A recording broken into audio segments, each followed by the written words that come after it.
Good afternoon, friends. Magandang hapon po sa lahat. We would like to invite everyone for a moment of silence. We shall now start our program this afternoon sa pamamagitan po ng isang pambungad na panalangin.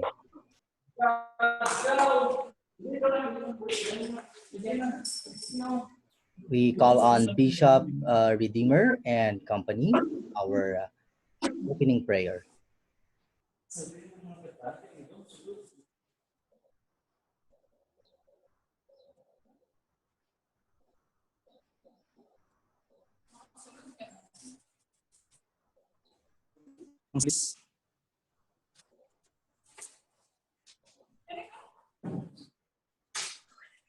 Please ang screen.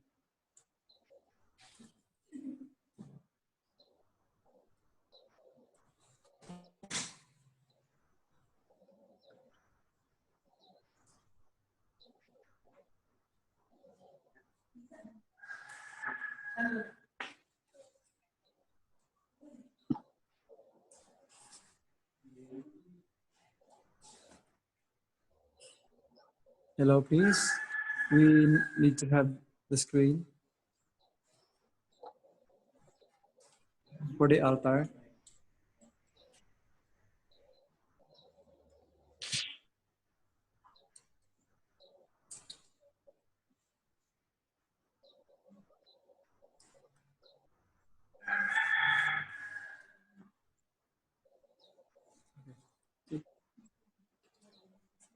Muli po inaanyayahan ang lahat para sa ating pambungad na panalangin.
O Panginoon, dinudulog namin ngayong hapon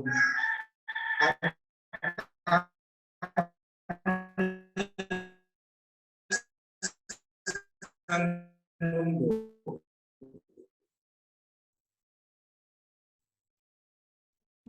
At kami ay dinggin at gawa na nagugutom sa panahon ito. Halimbawa sila Ay kain. Namin ang mga magsasaka sa mga pabrika at produksyon ng pagkain. Hari nawa mabuhay sila sa katarungan, kapayapaan at kasaganaan. Dinudulog namin ang mga nagtitinda o nagtatago ng mga pagkain upang lumikha ng artipisyal na kakulangan at upang magkamal ng tubo at kita. Hari nawa masusungan nila ang iyong liwanag at magbago. Dinudulog namin ang mga kumakamkam ng lupain at mineralis. Hari nawa masumpungan nila ang iyong liwanag at magbago. Itulog namin ang sangkatauhan. Ang matagpo nila ng kabundukan, maging ang nagawakan ay langit sa Panginoon.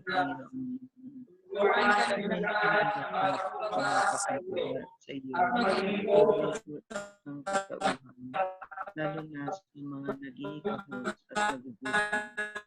Ipagkaloob din sa kanilang kailangan pagkalina at pag-ibig.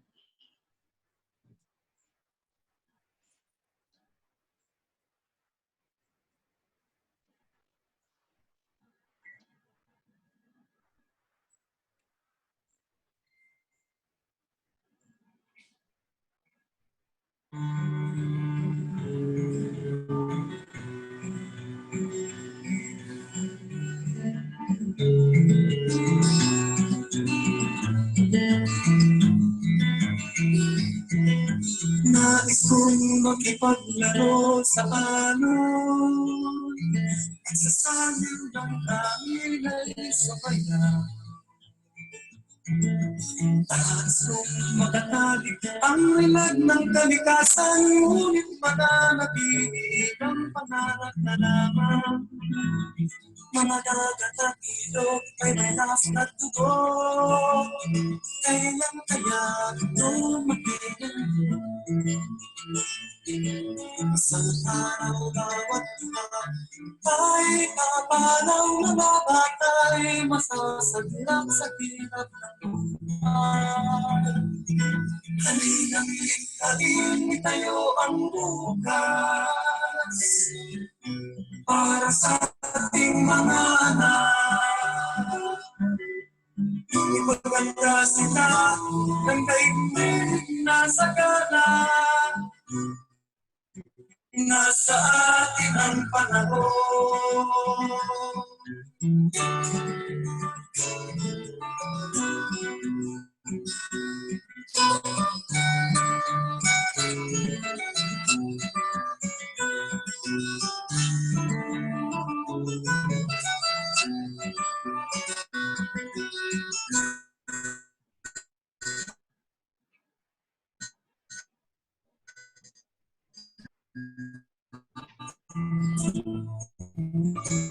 Kailan kaya ito maghihinto?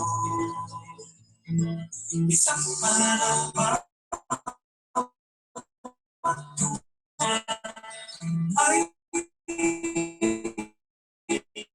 parang mapatay, masasasan kayo ang bukas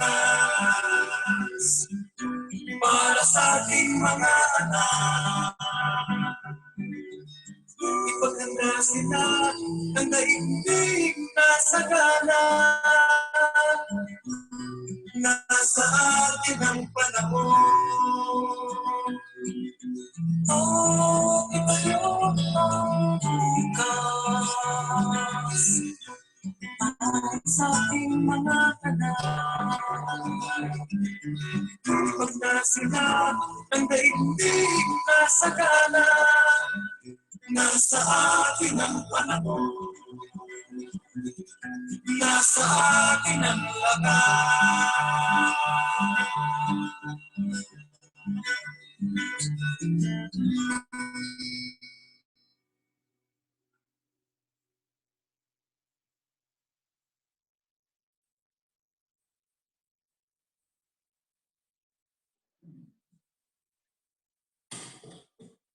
Tayo ay manalangin. Diyos Diyos ng kapayapaan, maging pagkakatawa ang aming mundo ngayon upang maranasan ang kapanatagang ungkapan niyo kami, makita kayo sa aming pang-araw-araw na gawain.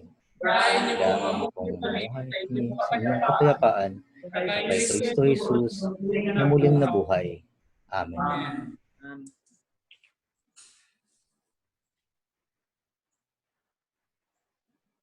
Thank you very much, Bishop Redeemer Yanez of the Iglesia Filipina Independiente, Diocese of Coronadal.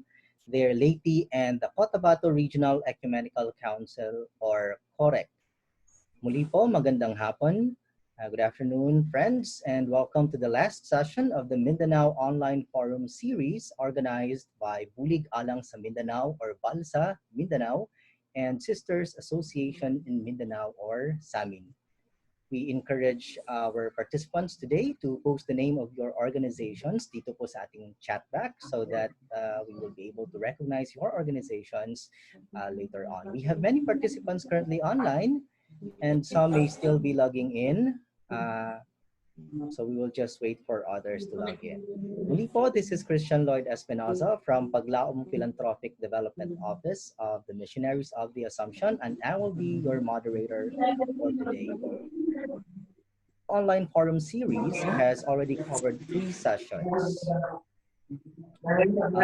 On May 2, we held our first session titled COVID-19 Impacts and Imperatives on the Working People. The second one, which was held on May 5, was an impacts of this global pandemic and domestic health crisis while overcoming perennial social ills. At ang pangatlo naman po ay noong May 8, the people's welfare and rights amidst COVID-19. We have been well received by participants not only from Mindanao but also our brothers and sisters from the Visayas and Luzon Islands. We also have participants from Australia, the US, Singapore, Canada, and from Europe. We are workers, peasants, indigenous peoples and national minorities, academicians, frontliners, church leaders, and lay members who are seeking light in these times of confusion, anxiety, and attack against our rights and welfare. We thank everyone for joining us today in our concluding session, The End of Times, People's Spirituality Amid COVID-19, a Theological Reflection. Please be reminded that we will be muting your microphones and we will be disabling your video except for the speakers to optimize our bandwidth usage. So huwag po kayong magtaka kung i-mute po yung ibang mga participants o kaya po naman ay i-disable natin ang inyong video. To welcome us for today's session, we have with us Bishop Jonathan Casimina of Philippine Episcopal Church and of the Mindanaoans for Civil Liberties. Bishop?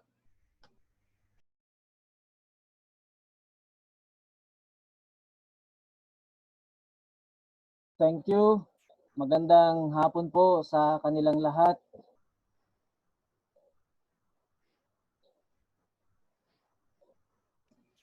I would like to express my gratitude for the invitation to participate in this forum, albeit it is totally new to us.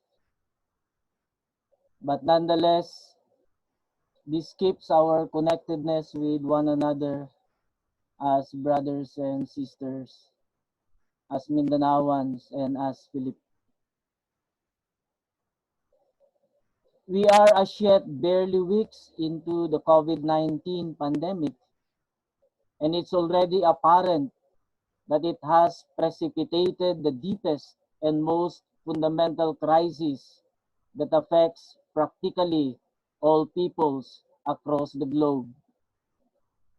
The global landscape is totally changed in just so short of a time, never seen and experienced in human history, to the point that one renowned doctor led to say, and I quote, "In my 30 years in global public health, I've never seen anything like this.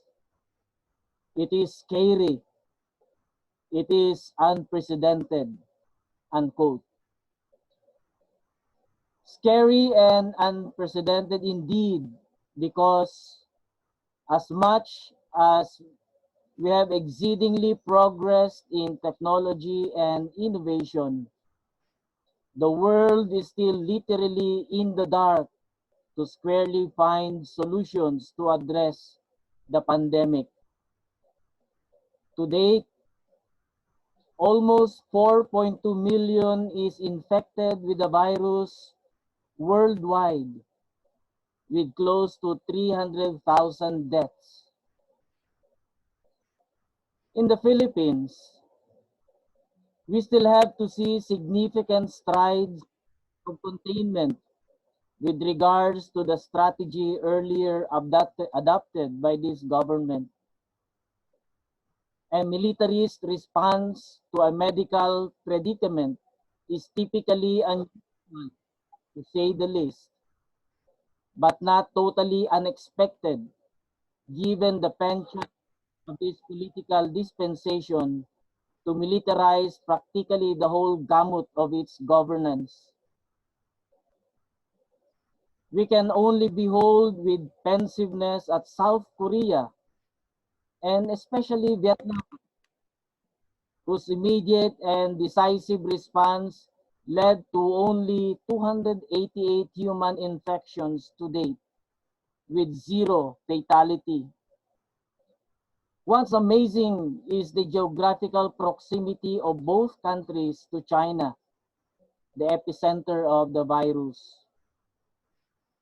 Compounding the country's already grim situation is pervasive unemployment and economic dislocation of millions of Filipinos, especially those in the margins of society. While it may be true that the novel coronavirus has destroyed lives and livelihoods, such destruction has already taken place even before this dreaded disease has come to land. Widespread poverty, exacerbated by human greed and corruption, is already a daily struggle of the Filipino. One distinct solution that I can think of at this time is that there is still no substitute to an informed and empowered general population as key frontliners to combat this disease. I would like to repeat that. There is still no substitute to an informed and empowered general populace as key frontliners to combat the disease. Our connectedness in joy, in sorrow, in common act, in solidarity is much needed today. And this connectedness leads us to think about the church and its social justice ministry. I would like to cite some absolute affirmations on the church and social justice. 1. There is an inextricable link between the church and the political and social dimensions in which the church moves and operates. Logical and consistent discipleship must carry with it a willingness to engage in the political narrative to bring about the kingdom of God. Especially at this time where we are still at homes, cannot move freely, or cannot eat with our brethren. Second, the church must accept the obligation to actively engage in the liberation of the poor and the oppressed. And by the way, if I need to mention that majority of those who perished are actually people of the margins or the poor. And with the poor and the oppressed being read as those who are alienated or forced to be alienated within our societies. Third, religious faith is central to a humane social order. Faith lives not only in the privacy of the soul, but in compassion and justice. And finally, before faith do justice, let us give justice to our faith. With these words, I would like to welcome you all, our designated speakers today. And thank you so much from the land of the Moros where I come from for this opportunity of reconnecting to one another, and especially in our connectedness as Filipinos and as brothers and sisters. Dagang salamat. Daghang salamat, Bishop Casimina from the Philippine Episcopal Church and of the Mindanaoans for Civil Liberties for giving us a contextual backdrop sa ato ang paghahisgutan this afternoon. We are joined by church leaders and members from different denominations, and we are also joined by participants who have been with us since our first forum. So thank you everyone for being with us today. Our topic for this concluding installment of our four-part forum series is very apt as we reflect on our social realities as they were, they are, and will be. Apart from our main discussant, this afternoon we have also invited two other resource persons to share with us their reflections and insights.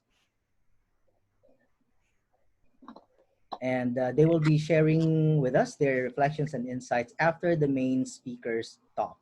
Let me first introduce our two sharers. With us this afternoon is Sister Noemi Francisco, OSB, of the Missionary Benedictine Sisters of Tutzing. Sister Miriam Noemi Francisco of the Order of Saint Benedictine is 80 years old and is a member of Saint Scholastica's Priory, Manila, of an international congregation called Missionary Benedictine Sisters of Tutzing. She says that she left a large part of her heart in Mindanao, where she was assigned for 6 years. And most of her years were spent in the Socio Pastoral Apostolates and in her earlier years as a classroom teacher or administrator of the congregation's chain of Saint Scholastica's schools. So that's Sister Noemi Francisco, OSB. Next, we also have with us Reverend Lizette Tapia Raquel, who is a faculty member and a feminist theologian from Union Theological Seminary. She gives fresh insights from the most dated concerns on poverty and injustice to the latest of women and gender-based issues. Her love for music is evident as she belts out as a soprano with her equally talented family at the United Methodist Central Choir in Calao, Manila. You can also check her Facebook account of their beautiful collaborations. Now, at this point, may we encourage again our participants to, if you have questions later on, to just leave your questions, anything which you would that you would want to share, as well as your reflections in our comment box or our chat box. Now, our resource persons will bring us to a moment of reflection and commit to action beyond a new normal and towards a new social order. Let me now introduce to you our main discussant this afternoon. He was a professor at Divinity School of Siliman University prior to taking posts as a church leader in UCCP and ecumenical bodies. He served as the General Secretary of United Church of Christ in the Philippines from 2010 to 2014, and presently he is the General Secretary of the National Council of Churches in the Philippines. This ecumenical body has been involved with relief work, bringing necessary food packs to urban poor communities in Metro Manila, and working in partnership with regional ecumenical councils for local relief work in the provinces. Friends, to talk to us about theological reflection on the end of times, people's spirituality amid COVID-19, let us please hear from Bishop Reuel Marigza. Bishop, good afternoon. Good afternoon. Maayong hapon kanatong tanan. Magandang hapon. Naimbag nga malam tayo amin kakabsat. I'm grateful for this opportunity to reflect with you on people's spirituality, even as we consider the question, are we in the end times? Listen to this report from CNN. In the summer of 2008, an elderly psychic who claimed she started receiving premonitions at age 5 published a book that contained an ominous prediction. She wrote, in around 2020, a severe pneumonia-like illness will spread throughout the globe, attacking the lungs and the bronchial tubes and resisting all known treatments. Almost more baffling than itself will be the fact that it will suddenly vanish as quickly as it arrived, attack again 10 years later, then disappear completely. The prediction faded from public memory, and the book's author, Sylvia Brown, died in 2013. But the coronavirus pandemic has brought new attention to Brown's book, End of Days, Prediction and Prophecies about the End of the World. It shot up to number 2 on Amazon's nonfiction chart, and the physical copies are now selling for hundreds of dollars. And of course, there's also that fiction work of Dean Koontz, The Eye of the Darkness, in the 1989 edition, where a human-made killer virus named Wuhan 400 was described as a perfect biological, a striking coincidence. A survey in the United States reveals that about 44% of likely voters in the United States see the coronavirus pandemic and the economic meltdown as either a wake-up call to faith, a sign of God's coming judgment, or both. This was seen in the poll commissioned by the Joshua Fund, an evangelical group run by Joel C. Rosenberg, who writes about the end of the world. He has a fiction series on this. And also conducted by, last week, by McLaughlin and Associate, the pollster for President Trump and other Republicans. Now, in times of great upheaval, like pandemic, people turn to religion to find a sense or meaning or purpose to what is happening, or to find comfort and strength. Religion, in this case, is defined by its unique ability to provide individuals with answers to ultimate questions of life, death, existence, and purpose. Others turn to superstition or magic as a way to explain reality that is being experienced. In ancient times, there were shamans, witch doctors, both male and females, and other figures who give explanation to illnesses, calamities, and disasters. What is in fact often described as New Age is in many instances actually going back to ancient roots and traditions. But I would like, however, to dwell on Christian tradition and spirituality. And there is a large body within the Judeo-Christian scripture known as lament. And this lament or lamentation is used actually as an expression of faith. Panaghoy in Tagalog, pagbangutan in Bisaya. No? Laments constitute the largest group of the Psalms.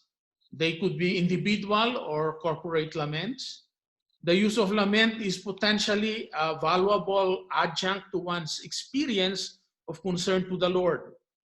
Times were often hard for ancient Israelites.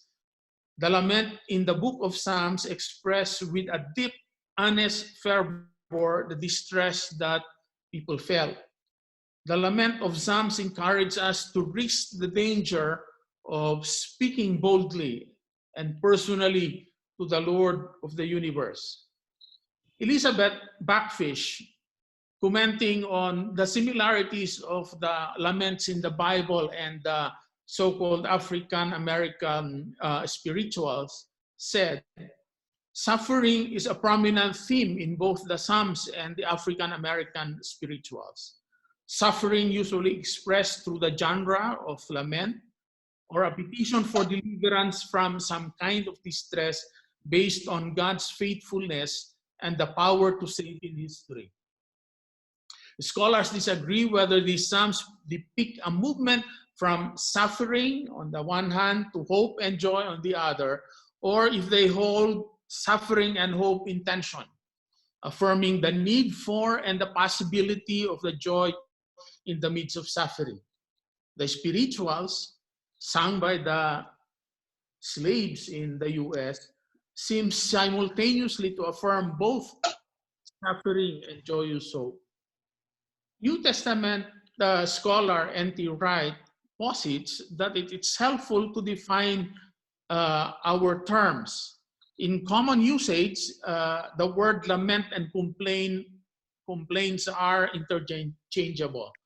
But in Scripture, complaint and lament occur in different contexts and can be distinguished as different concepts. In the wilderness, for instance, the Israelites complained to God for lack of bread and meat and water. This is in 16:17. And they assumed the worst about God. They said God wants to kill us.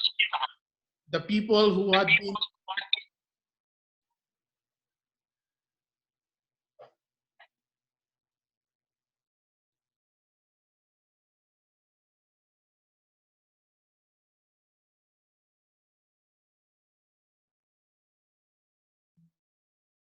their complaints were actually a way of putting God on trial.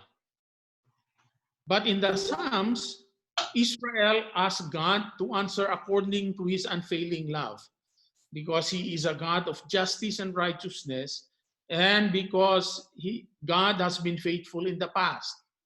By contrasting Israel in the wilderness with the Israel in the worship of Psalms, we can say that a complaint is an accusation against God that maligns his character, but a lament is an appeal to God based on confidence in his character.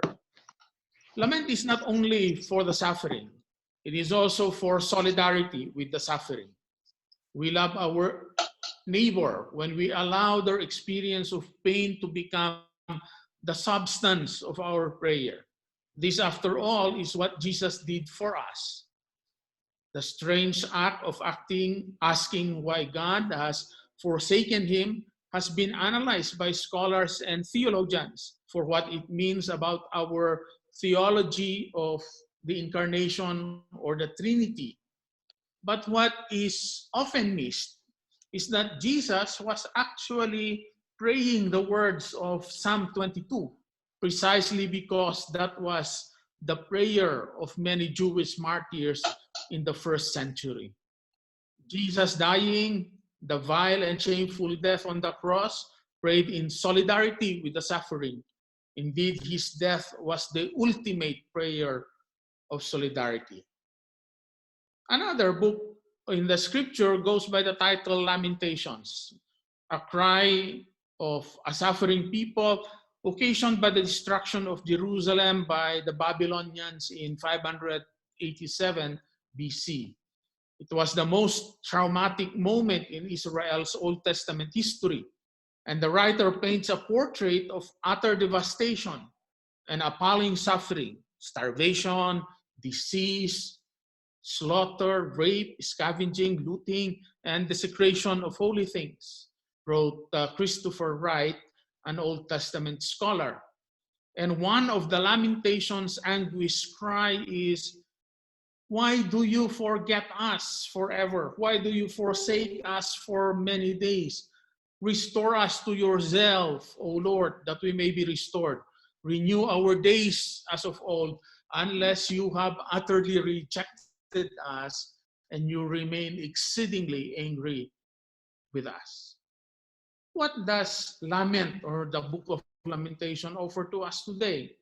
Now, there are people who are at this moment suffering from COVID-19 and its consequences. There are people who are suffering non-COVID-19 causes like murder, rape, loss of home and loved ones, violations of human rights, etc. For them, lamentation describes reality. We can and should lament with them. It's often said that a prayer of lament is cathartic. It allows us to vent out our frustration, our anger, and anxieties. Lamentations provide a bottle for tears of the world, says one writer. We cry out to God for those who suffer so terribly from effects of sin and evil and sheer folly in wars, racial conflicts, and all manners of injustice and oppression. Lamentation holds up to God the sheer horror of what this suffering feels like and appeals to Him, to God, to act justly, to demonstrate God's faithfulness. The book affirms God's sovereignty. God's throne is still in heaven as the devastation of His temple happens on earth in its closing verses. Would like to talk of a people's spirituality that is faith manifesting itself in action. In John Blake's article, he quotes Timothy Beale, the author of the Book of Revelation, a biography, saying, "Doomsday predictions or end of the world, end of times prediction from the Bible can damage other psychological health. It also can lead to a danger of doing nothing."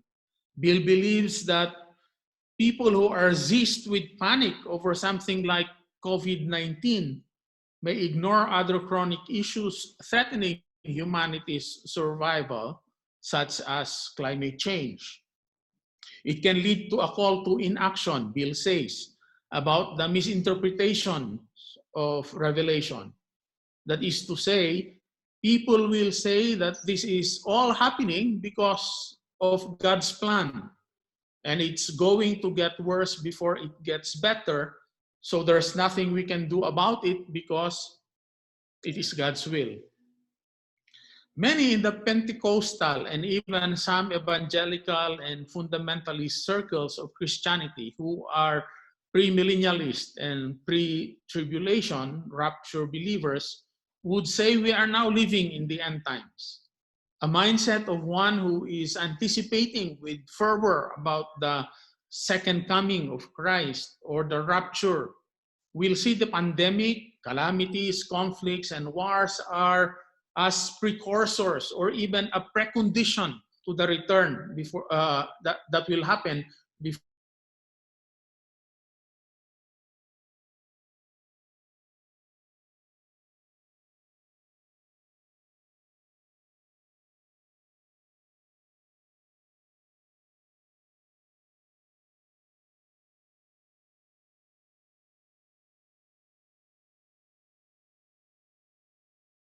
Ang naputol po yata si Bishop, ano? We will reestablish connection with them. Our secretariat is already working on it. In the meantime, if you have things which you would want to share sa lahat po ng mga participants natin, pwede po ninyong i-type, no, sa ating inbox or sa ating chat box, no, para po mabasa natin mamaya. Also, if you have questions which you would like to address to our resource persons, pwede rin po ninyong i-type lang dyan sa ating chat box, no? We would just like to acknowledge, of course, yung mga participants natin this afternoon. We have with us our representatives, no, from Iglesia Filipina Independiente. Nandiyan po mga seminarians on Transformation and Nationalism, Acts chapter. Kasama din po natin ang mga sisters of the Missionaries of the Assumption. Kaway-kaway po mga sisters. Siyempre, no, nandito rin kasama natin ang mga mula sa Union Theological Seminary in Cavite. With us this afternoon, we have Sister Rowena Pineda of the Medical Mission Sisters. Hello, Sister Rena. Kasama rin po natin si Sister Virgencita Alegado mula po sa Regis Sisters of Mercy. Kanina rin po nakita natin nandyan si Bishop Carlo Morales mula po sa Iglesia Filipina Independiente, Diocese of Ozamis. Kasama din po natin si Ma'am Maype Templa, no? Board member ng Balasa Mindanao and former Undersecretary of the Department of Social Welfare and Development. Siyempre, nandyan din ang ating mga kapatid mula sa Philippine Episcopal Church, United Methodist Church, United Church of Christ in the Philippines, at syempre from OSB. From the academe, syempre nandyan din po ang San Luis Lumad Community High School mula po sa Agusan del Sur at ang Assumption College of Davao. From civic organizations, we have Disaster Response Center or DIRECT. Nandito rin po kasama natin ngayong hapon ang mga representante mula sa Suara Bangsamoro, Barug Katungod, Mindanao, Sagip, syempre po from Balsa, Mindanao, and the Sisters Association in Mindanao. Inaabangan lang po natin na ma-reconnect si Bishop. I think Bishop is reconnected. Nandito na. Yes, Bishop, please patuloy po natin ang ating talakayan. Sige, sorry na cut off tayo, ano. I was talking about the mindset of those that are fervently waiting for the so-called second return of the Lord, ano, at yung saving souls and saving oneself or even others become the main preoccupation. And the danger for doing this is that you begin to do nothing but be passive and wait for that event. On the other hand, the scripture stress there's a relationship of faith with action. Faith without works is dead, as the book of James would put it. And even the Apostle Paul, who declares salvation is by grace through faith, would say that good works result from being saved.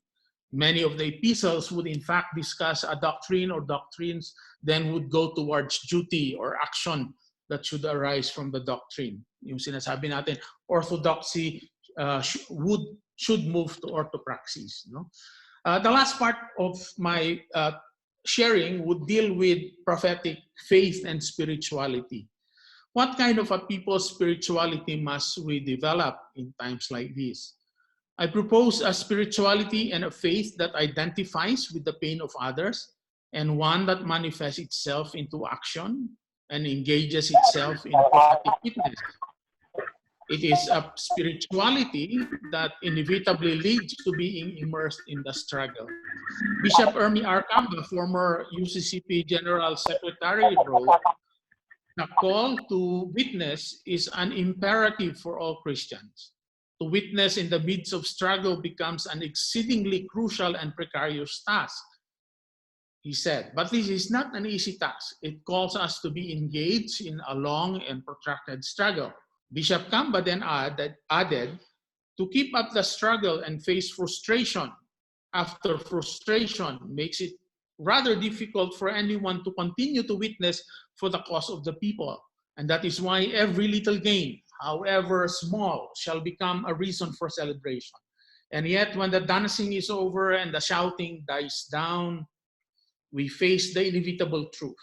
We are but a step in the seemingly endless uphill journey towards the fullness of life for all, which is the people's agenda. And that is precisely where our faith in God, who has promised to bring the impossible to pass, keeps us persevering and struggling, so we do not lose faith, neither must we grow weary, unquote. A consultation involving bishops and theologians declared that to be a Christian is work for justice, no matter what the price. to work for justice not only from the pulpit or in words, but also in solidarity with other men and women of goodwill who engage in struggle to pave the way for a more just and humane structure in society. From the prism or lens and perspective of the God of Exodus, we need to see the misery of the people, to hear their cries, and to be concerned with their suffering. Exodus 3:7. And like Moses, reluctant though he was at first, to be open to God sending us to go and to bring out God's people from their place of oppression and exploitation. We should strive to be what Dr. Feliciano Vicarino envisioned church people to be when he said, we are church people who cannot separate the life of society and the struggles of the people in society. We are a church people who cannot look at spirituality apart from the spirituality of people who struggle for their liberty and dignity and for justice and righteousness. The prophetic witness, identification with and solidarity to those at the margins of society enables the church to avoid being sidelined by a divide and rule tactic. You know, during this pandemic, there was a time when the poor were being pitted against the middle class. Parang pinagsabong yung dalawa. But a spirituality that is in solidarity with the poor and is immersed in their struggle will smash this false and divisive tendency. I will end with these thoughts. An end-time perspective we need to develop. In the post-COVID-19 world, Brené Brown wrote, we will not go back to normal. Normal never was. Our pre-corona existence was not normal other than we normalized greed, inequity, exhaustion, depletion, extraction, disconnection, confusion, rage, hoarding, hate, and lack. We should not long to return, my friends. We are given the opportunity to stitch a new garment, one that fits all humanity and nature. Now, while a segment of Christianity is bent on focusing at the disasters, the upheavals leading to the rapture and the millennial reign of Christ, there is another end-time scenario that the Bible speaks of. The prophet Isaiah, often described as a prophet of hope, speaks of that time when COVID-19 or other pandemics, catastrophes, disasters, and sufferings will be remembered no more and nor ever come to mind. When God would create new heavens and a new earth, and the sound of weeping and cry of distress will no longer be heard. There will be low infant mortality at that time.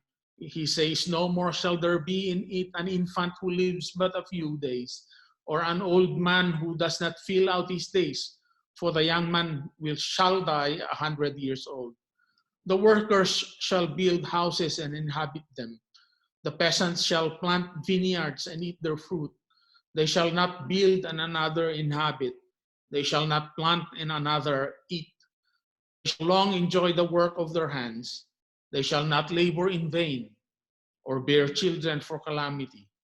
For they shall be the offsprings of the blessed of the Lord, and their descendants with them. Before they call, I will answer, said the Lord. While they are yet speaking, I will hear. The wolf and the lamb shall graze together. The lion eat straw like ox, and dust shall be the serpent's food. They shall not hurt or destroy in all my holy mountain, says the Lord. This very concrete and vivid description is a vision based on a reversal of the social and economic realities we are in. It is definitely not a pie in the sky in the sweet by and by. It is something we need to work on and pray for. This is what people's spirituality should be. Dagang salamat. Thank you very much, Bishop Reuel Norman Marigza, para po sa inyong input. This time, let us listen to the insight and sharing of unahin po muna natin si Sister Noemi Francisco, OSB. Sister? afternoon. Yes, sister. Good afternoon po. I would like to greet first my fellow speakers here, the resource persons, Bishop Marigza, Reverend Lisette Tapia, and also all those who have spoken before, those are anchoring, those who introduce. And I would like especially to greet those very dear people to me, people representing sectors in Mindanao with whom I live a very significant 6 years. The Samin, of course. The Barug Katungod, Balsa, syempre, Panalipdan, Kalumaran, and the bishops and friends I was able to acquire in Mindanao of the ecumenical movement. The Moro Christian People's Alliance, clans, and so many others. And especially my dear friend, Mambay Fe Ancheta Templa. Miss ko na kayong lahat. Sana makabalik ako sa Mindanao. Kailan man yan, basta long before the end of times. I would like to pick up on the second part of what Bishop Marigza explained. I know that I don't have to deal very much with the end of times. I know that the bishop and Reverend Tapia would be able to handle it with authoritative clout. And who am I to go into theology? But I would like to ask, remembering how the disciples were around Jesus before he ascended into heaven, they were looking up at the sky after he had disappeared, and angels suddenly appeared to call their attention, come down back to earth. So I want to look at the normal, the new normal that is being constantly talked about. We want to look at arriving at a new normal. But just what is this new normal? Is it a new normal that we need, or a new social order? The speakers of the previous speakers of the past forums, and what the good bishop said already this afternoon, indicates to us that the attention that we should give, the importance that it should receive, is the new. What kind of new? I ask, what kind of normal is the new normal? What will be new about it? And I say to the powers that be, define normal. But I also say, there are so many others in this country who should be listened to about defining what is the new normal. Your normal, sir, might be quite different from mine. There's a huge lot of abnormality in the present. But even before this, long before this, long before COVID, if you think of the abnormalities that we all went through, COVID is actually a little thing.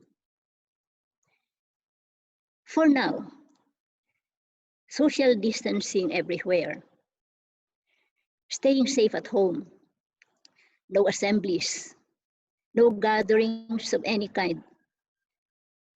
Yes, of course, sir. That's absolutely necessary.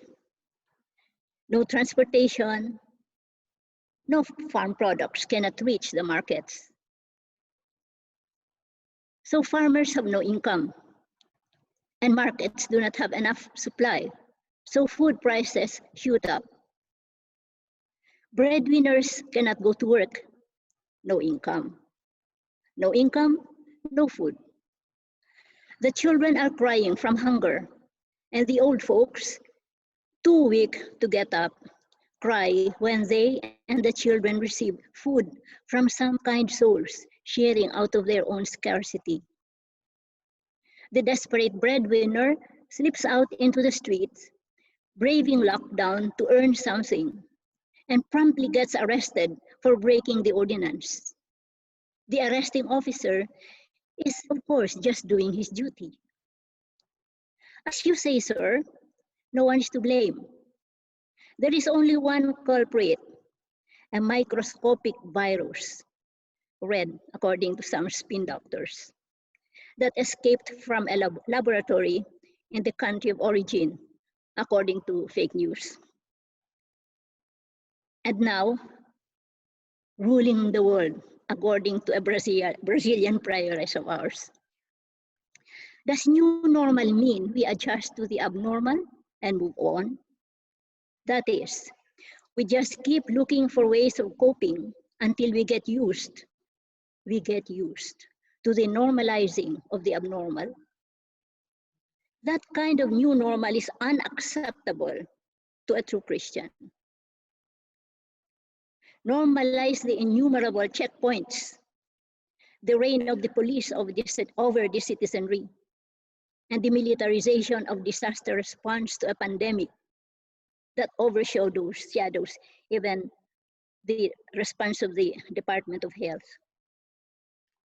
Normalize the social amelioration dole-outs, a cousin of the conditional cash transfer. Normalize them instead of creating jobs, business ventures, the kind that will raise and stabilize the economic status of the poor, instead of ensuring the steady growth of the gross domestic product of every region by enabling the workers, farmers, fisherfolk, indigenous people, the cottage industries and service sectors of the countrysides to become stakeholders at last. The new normal cannot be an adjustment, or else it is not new. It has to be a new creation. All the preceding speakers bear this out. As in Genesis, the Holy Spirit, in a new beginning, has to brood over the chaos in our nation for creation to happen, quietly animating and mobilizing the co-creators, yung mga katuwang niya, in making new, making order, and giving their meaning to the new things they created and the reordering they have done. Sir, you might argue endlessly about these, sir. We can almost hear you say, you're talking theology. I'm talking about protecting my country. Sir, we are talking about economics that must be made new. The governance and power structures that sorely need reordering, and a good news counterculture that gives them meaning. You won't get the point, sir, because your idea of God, of the God we worship, is totally different from what this God is really like. Our God, who is moving in the exodus of the Filipino people's history in the making.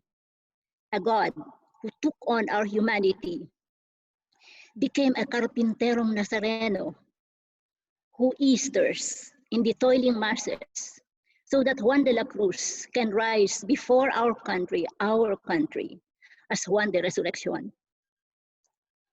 Will your new normal be accepted by 100 million Filipinos? Well, there are many listening in here now who won't. Is it possible for 2/3 of 101 million to be on the headmount of a new social order in the making. That remains to be seen. Surely, a lot of you out there, you'll have something substantial to say about this today or at other times. I want to turn over the mic to you guys as soon as I can. And so I will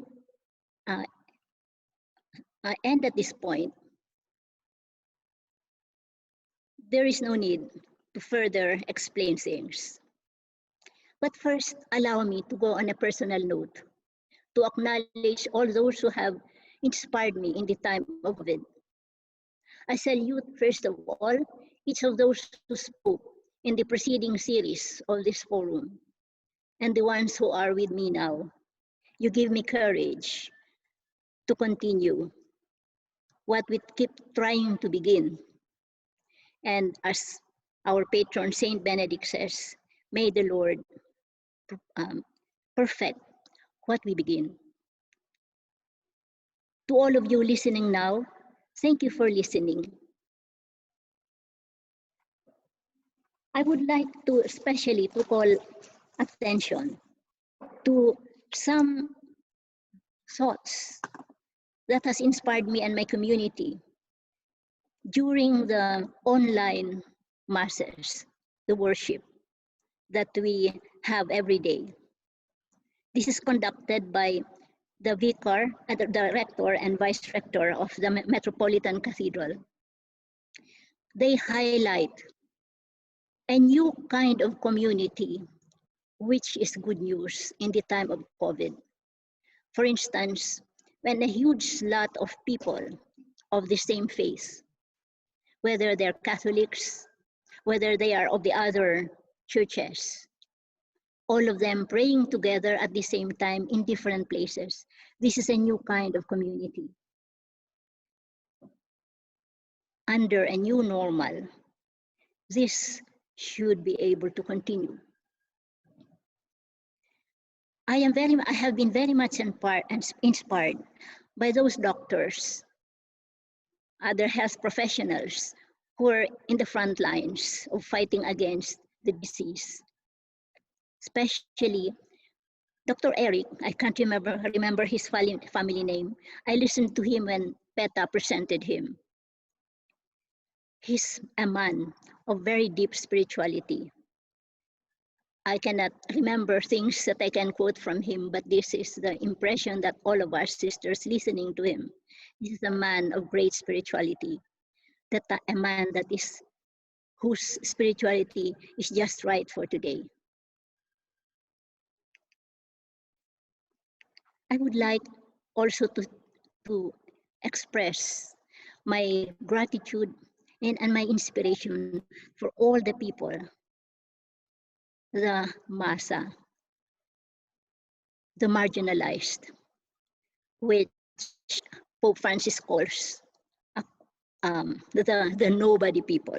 Because I said, at least those who are working in factories and they are in unions, they have a name, they have an identity. But those who are in the margins, who don't have anything, they're the nobody people. I am very much inspired by the organizations, the enlightened masses that have been coming to the fore. And despite all the persecution, the human-made disasters that were inflicted to them because of their advocacies, they persist. Some of them went to we don't know where, but we know that they never stop working. I salute them. May their tribe increase. Thank you very much. Thank you very much, Sister Noemi Francisco. I leave the processing of those wisdom to our participants.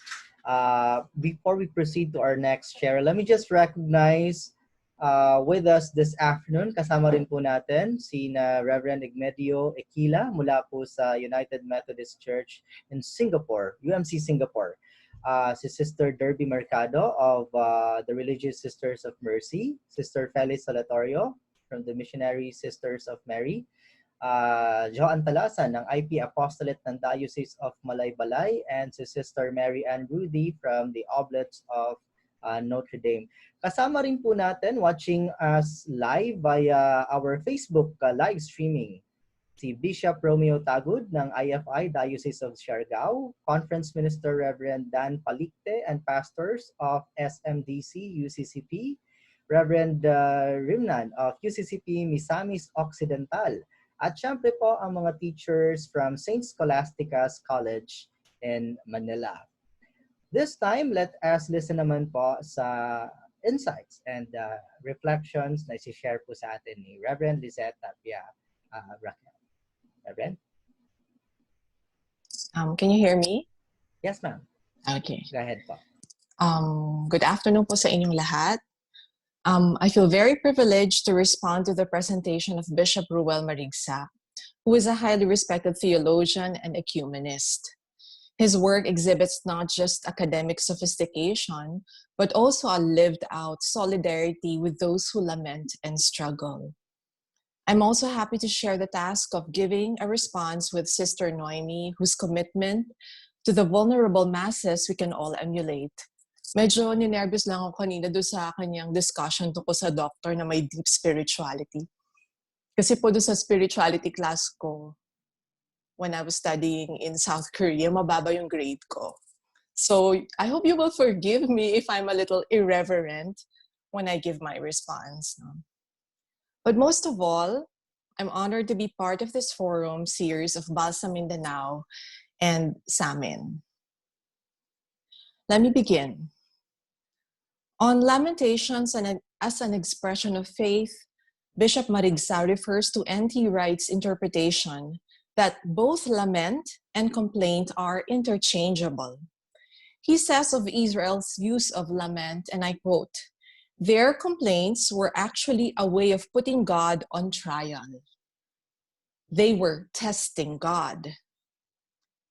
Undoubtedly, this arose from the oppression of the people of Israel, whose only hope was God. So, sila mismo, they had to test God.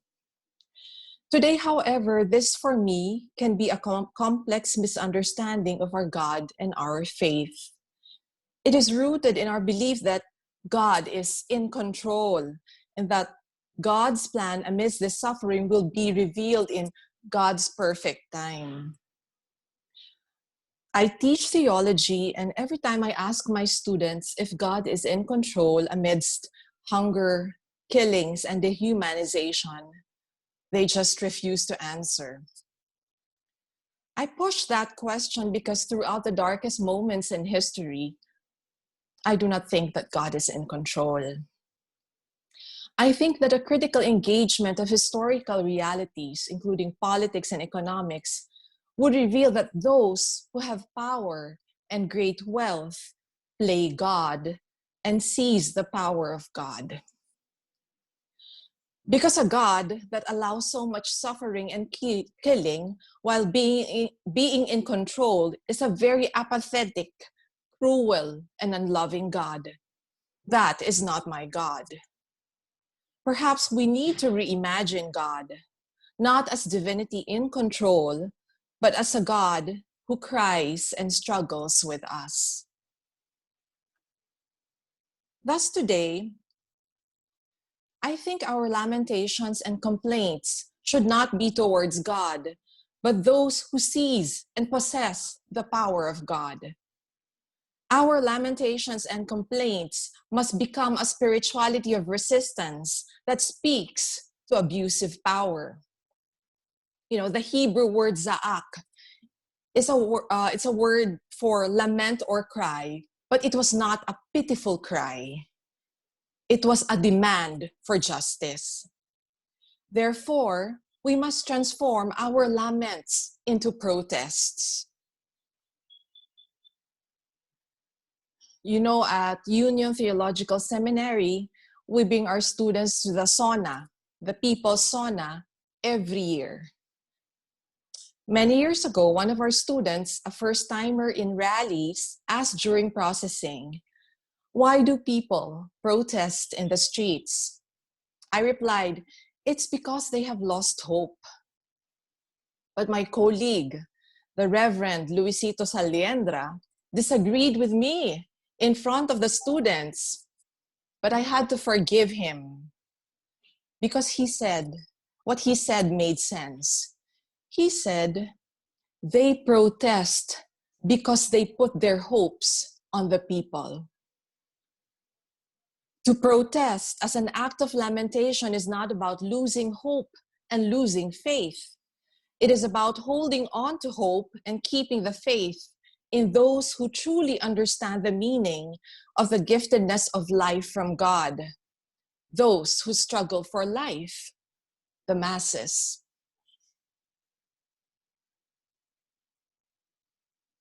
The second point I wish to engage in Bishop Marigza's theological proposal is in his fourth section. It's entitled Faith That Manifests Itself in Action, and particularly his critique of the mindset of premillennialist and pre-tribulation rapture believers who see the pandemic and other situations that cause suffering as a precursor to the second coming of Christ, and therefore something they look forward to with some rejoicing. It's as if our salvation is solely dependent on the bodily return of Jesus Christ, so that it no longer matters that as many as 30,000 have been killed in the war on drugs in the Philippines, or that over 280,000 people have died worldwide because of the COVID-19 pandemic. It's scandalous that those who believe in the God of life and Jesus Christ, who became human to preach about the fullness of life for all in the idea of the kingdom of God, that they can actually rejoice in the suffering and death of people because Jesus can now return. You know, when I love movies, and I hope some of you have watched The Avengers Endgame. When I watched it, I cried in the first 5 minutes of the movie. For an action movie with so many superheroes, I did not expect to feel such a deep grief at the very beginning of the movie. As a pastor and a theologian, Avengers Endgame became a theological text for me. I reflected on how the powerful think they can play God, how the whole of humanity and creation is vulnerable, and how there is no peace until there is justice. In hoarding the infinity stones and wresting power, Thanos, with a snap of his fingers, vanishes, or should I say, raptures half of all living beings on earth, believing that life can only be sustained if half of all creatures are sacrificed. It is an inversion of the biblical rapture where the good ones are taken up to heaven and those left behind face unimaginable suffering.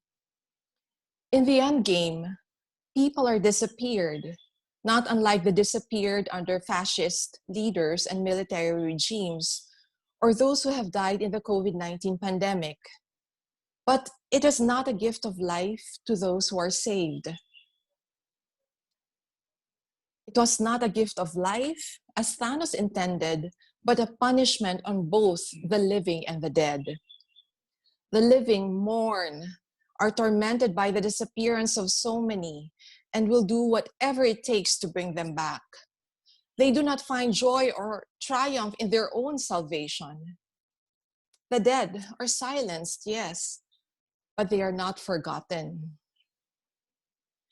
Maybe I should just go direct to the point. I do not care about the second coming or rapture. My faith is not grounded in such. I am more interested in the idea of incarnation and embodiment. Why did God need to become human in Jesus Christ? What is so important about being a human being that God's self would become human? Jürgen Moltmann, a German theologian, speaks of incarnation that is reliant on the specific enfleshment of Jesus and not rooted on the divine entirely. It is a Christian theology of incarnation not grounded on the omnipotence of the divine, but the vulnerability of the divine. After all, it is in Jesus of Nazareth's body, flesh, and humanity that the divine is able to have relations, bodily act, intimately be and become. It is in Jesus' birth, life, and crucifixion that the divine is made known and knows life, is touched and touches others, is transformed and transforms humanity, is wounded and suffers with the suffering, is hope and proclaims hope for the poor. Without that being flesh of God, there is no Christian divinity. And yet, we diminish the power of the flesh, the body, and humanity. I have long problematized the divine incarnation in Jesus Christ alone. What Laurel Schneider describes as limited incarnation. She proposes an understanding of unlimited incarnation, so that divinity in the flesh, in the body, and in human beings is a possibility every day. Do we truly believe in the full divinity and the full humanity of Jesus Christ? If we truly believe that Jesus is divine incarnation in the flesh, and there is no full divinity without full humanity, can we affirm that our bodies and our flesh too are locus of incarnation and revelation? Earlier, I proposed that our lamentations not be mere complaints to God, but individual and collective protests against those who abuse power. Then I affirmed Bishop Marigza's critique of a faith that is grounded in fear and salvation that can only find hope in the second coming. To contribute to the discussion on developing a people's spirituality amid the pandemic, I will end my response with the idea of unlimited incarnation. You know, in the whole of August 2018, the president of our seminary, Reverend Dr. Elizar Fernandez, authorized the receiving of 65 lumad from Mindanao in our campus after their lumad schools were closed and their communities harassed. In the past 16 years, I have witnessed our community give sanctuary to communities who are forced to flee because of state violence. And then and now, our churches have been called enemies of the state. You know, so in August 2018, a handful of our students committed themselves to ensuring that the lumad felt at home. We raised funds to feed them for a month, which cost about $120 per day at $2 per person. And our students who were also often lacking in food and money themselves found ways to buy toiletries, food, medicines, and other essentials for 65 people for 30 days as the money trickled in. The radical hospitality of our community is an example of unlimited incarnation. Also in 2018, our students began to participate regularly in the bungkalan at Lupang Ramos. You know, the act of tilling the soil in a farmland is nothing spectacular, except when one is tilling a contested piece of land. So Ramos land is a 372-hectare land which was made public and open since the 1930s. The community rose up to maybe 300 families. And in 1965, an Emerito Ramos claimed that he owned the land. So the farmer residents became his workers. In 1990, the Ramos family wanted to bulldoze the land so that the 372 hectares could be used for real estate. It was then that the women farmers resisted and defended their position and their crops. Since then, they have been, all this time, they have been under threat and there are guards from the Ramos families. But our students in September 2018 began to cultivate portions of the land with the farmers during the weekend, buying seeds and seedlings, planting, harvesting, and selling their crops, with the proceeds going to the Farmers Association in Lupang Ramos. They sort of lived with and worked with the farmers. And it was the farmers who later on came up to them and said, shall we begin to worship together? And soon after that, they had ecumenical worship services, and that work continues even today. The solidarity of our students with the people, with the community of Lupang Ramos, continues even today. And this to me is another radical act of solidarity and another example of unlimited incarnation. I began my presentation with the Avengers Endgame. I will end it with the same theological text. In the movie, those who are left behind do not display their heroic strength, but become Christ-like, offering one's life for the salvation of all. Two of them died so that all may have life, Black Widow and Iron Man. Iron Man, the one who was most reluctant among the Avengers to rise up and fight Thanos again, because he has already made a new life with his wife and daughter. But he makes the ultimate sacrifice and finally defeats Thanos and his legion. Furthermore, the act of salvation is not singular, not in Captain Marvel, Captain America, or in Spider-Man alone. It is in many. There is power in the Avengers, but the power is not hierarchical, but communal. Not in heaven, but on earth. Not individual, but societal and cosmic. All take part in the saving of the world because all are needed in the saving of the world. We are not superheroes, but we have witnessed unlimited incarnation in ordinary heroes since this pandemic began. Doctors, nurses, store merchandisers and cashiers, factory workers, farmers, fisherfolk, and informal workers, they are our heroes. A people's spirituality in this time of pandemic is about lamentations that speak to power and incarnations and embodiments that seek the salvation of others here and now. Bishop Marigza is correct.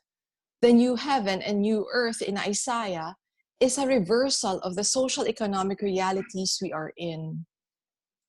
For many of us who have always taken the side of those who need God the most, this is no longer new. It is not new for Balsa, Mindanao, Samin, the NCCP, UTS, and many others. Bottom line, a people's spirituality is for the people. So let us just carry on with greater courage and commitment and serve God by serving the people. Yun lang po. Daghang salamat.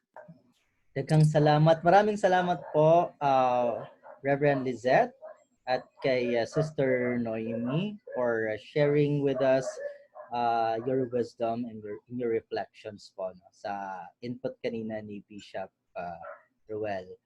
In the meantime, as we process the words that we have just heard, we'll be entertained with a cultural presentation by the Cotabato Regional Ecumenical Council.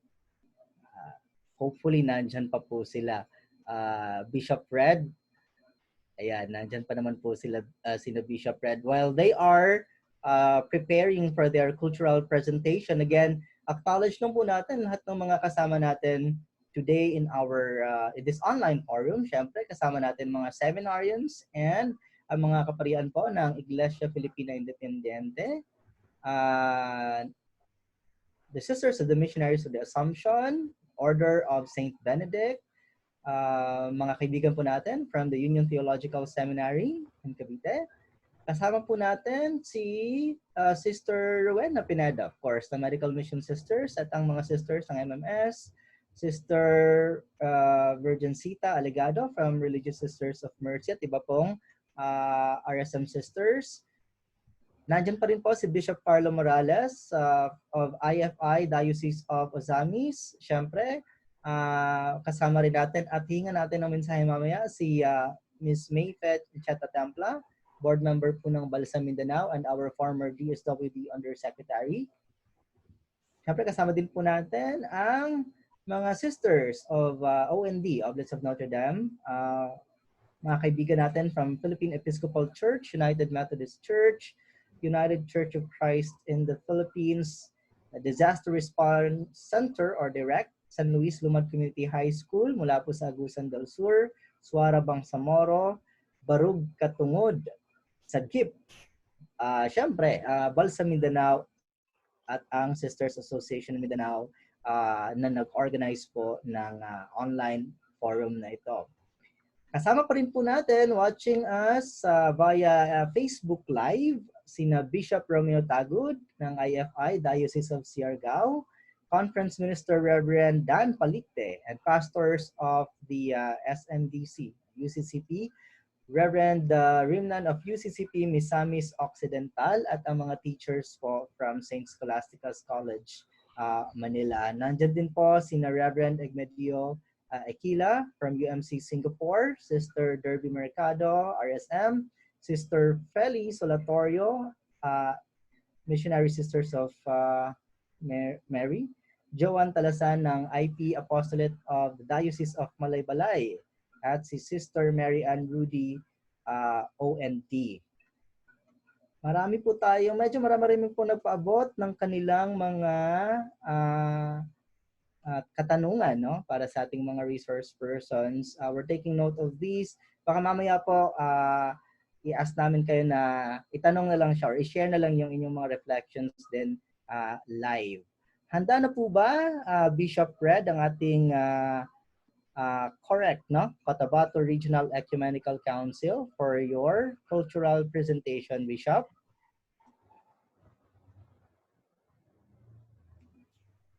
Mukhang hindi pa nare-establish yung connection natin with Bishop, but he's there. Hindi pa lang lumalabas ang kanilang video. In the meantime, hingan po natin ng mensahe muna, no? Si Ma'am May Templa. Miss May?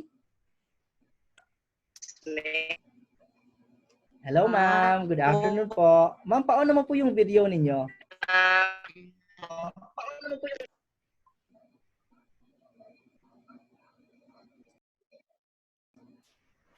Yes, May. Ayong hapon, no, May.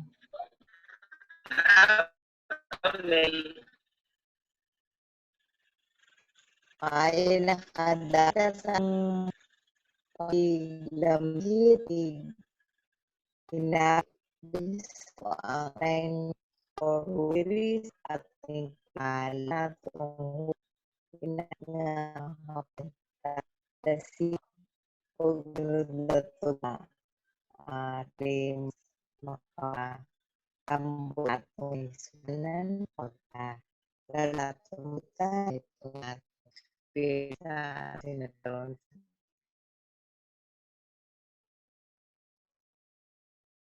Sinusubukan po natin maka-establish ng magandang connection, ano? Ito po talaga yung problemang third world natin, ano? Wala tayong tinatawag na internet backbone sana, no? Hindi naman ganoon kadami yung participants natin na that would that would result to any bug down po sa connection. But anyway,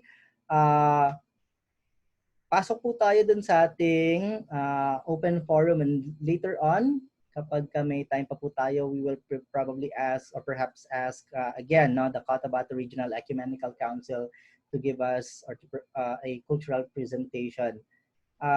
May natanggap po kaming tanong dito mula kay Ma'am Minerva Apari. Check lang po natin kung is Bishop, yan, kasama pa po natin si Bishop. Bishop, unmute ko lang po kayo ha kasi may mga questions po sila. You may address your questions as well to Sister Noemi as well as kay Reverend Lisette. Tanong lang po natin si Ma'am Minerva Apari. Ma'am, are you still there? Ma'am Minerva, pa-unmute na lang po ng mic niyo, ma'am.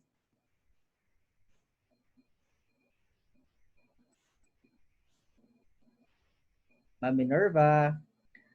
Pero ito po yung tanong niya, Bishop. Basahin ko na lang po, ano po. Sige. Ang tanong po niya, good afternoon, Bishop. What is your take on what's written in the book of Revelation that there will be a one world government, one world religion, and one world currency before Jesus Christ's second coming? Ayun, Bishop. Ayun.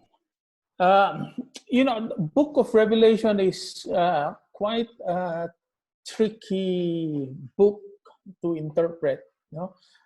And depending on where you are standing from, colors and shapes your understanding of the symbolisms that are there. No? So preaching or teaching from it is quite a challenge. In fact, nabanggit ko yung isang branch, ano, yung premillennialists and pre-tribulation rapture believers. That's just one branch of a way of interpreting Revelation. There's another, a more concrete way of doing that, and it approaches Revelation as quite like an allegory that is actually a book reflecting on what is currently happening in the New Testament times they were in, and projecting it in terms of an allegory. So it was in effect seeing a lived out situation that is there. And of course, in that time, Rome was the one that is described as the world power, the New Babylon, who is, in fact, the one world government at that time. No? The whole inhabited world was controlled by Rome. Trade and commerce was controlled by them, and so on and so forth. No. And so, to that extent, from that point of view of interpreting Revelation, that was actually happening already at that time. What I think is difficult with many of those who interpret Revelation as an end-time scenario is that they read in too much on the details rather than on the big picture.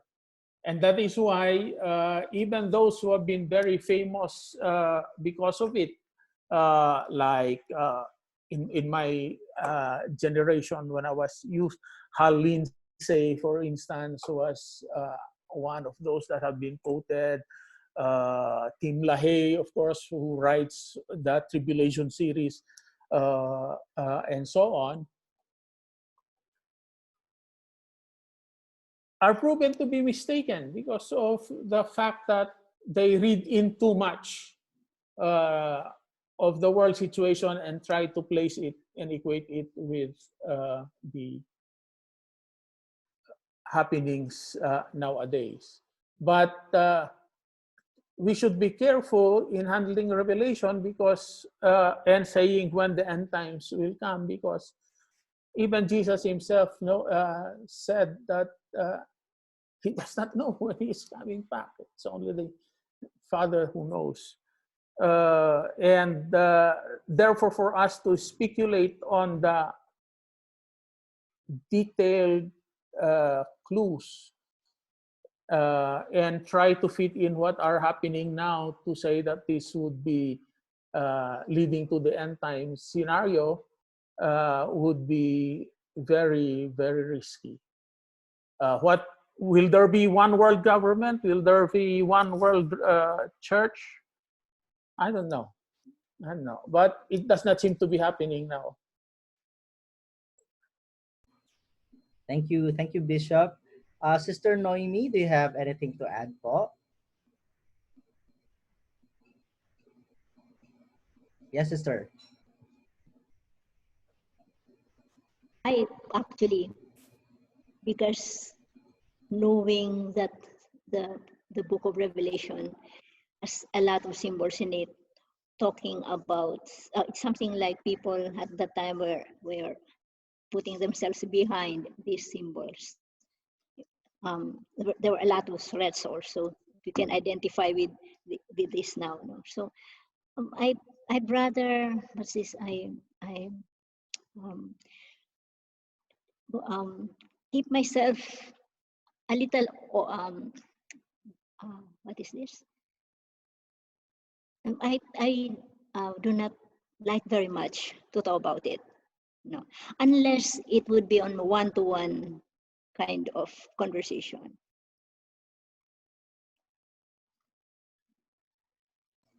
Thank you, sister. How about po si Reverend Lisette, ma'am? Do you have anything to add to that? I think it's challenging enough. Our social realities are challenging enough for us. Na I don't want to talk about the end time. I don't want to think about the end times.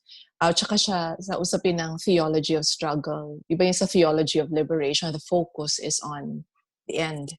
Yung salvation, yung liberation, etc., etc. But yung Filipino brand, no, yung theology of struggle, talks about the process in between, which is equally important. Our responses in between the moment of oppression, that long moment of oppression until we get to where we want to go, importante din yun. So for me, my concern would be that process, the struggle before the actual liberation or salvation or the second coming. That is more my concern. So I will not I don't really have anything to say about Revelation, but it's a good question for biblical scholars. Right. Thank you po, Reverend Lisette. We have another question here from Miss Malu Chanco of Balsa, Mindanao. Kaso parang naputol din ata si Bishop, ano? But we will throw this question to both of you, Sister Noemi and Reverend Lisette. Ano? How do we balance community or people's health, safety, and the people's lamentations or protests? Are they not two contradicting options for survival and in the fight for justice? Kayo po muna, Reverend Lisette.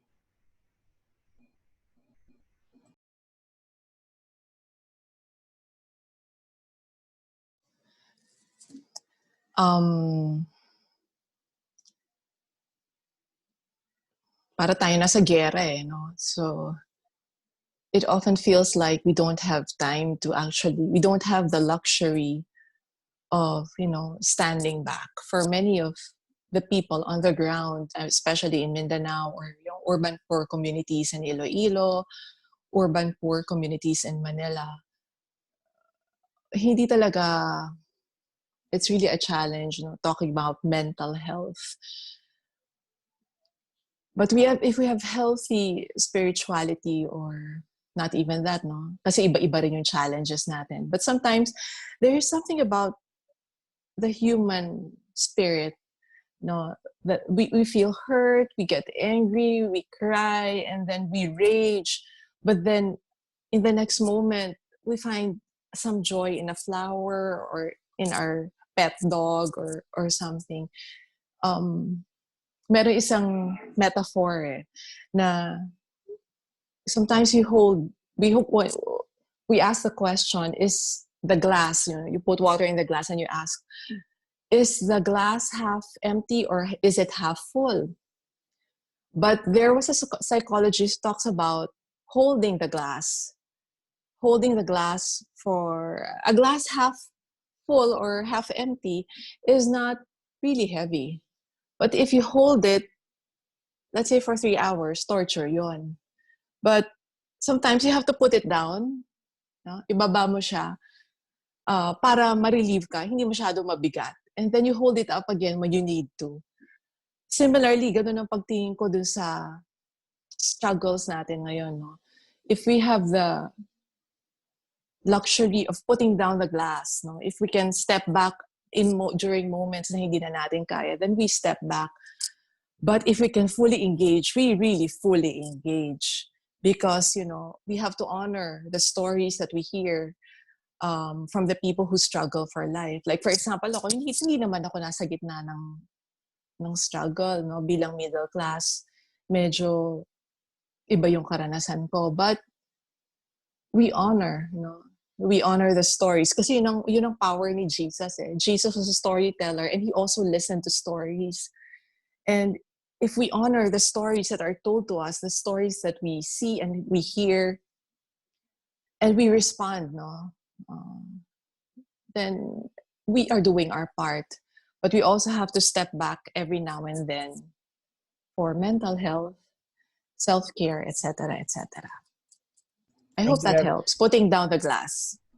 Thank you, Reverend. Pick up ko lang po dun sa sinabi ninyo na as belonging to the middle class, medyo there may be things that we don't have a full grasp of, especially dun sa struggles ng mga people on the ground, like those in the peripheries, the marginalized.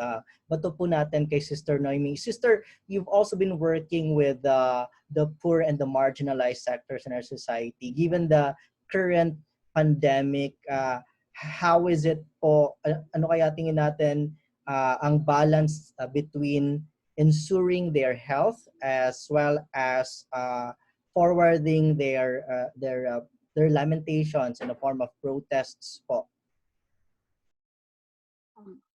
May I first get clarified, because I'm not too sure whether I got the first part of the question when it was first read. Establishing a balance.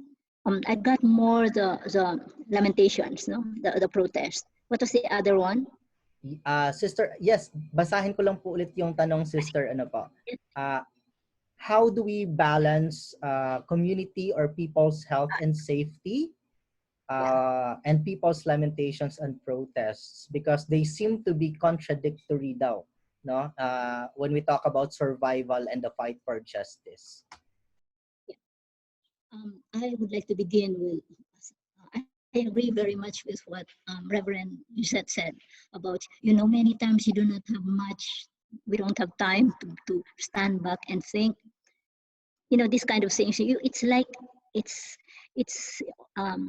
something wherein your right brain is operating, and you know when to stop, when to proceed, when to tone down your lamentations, your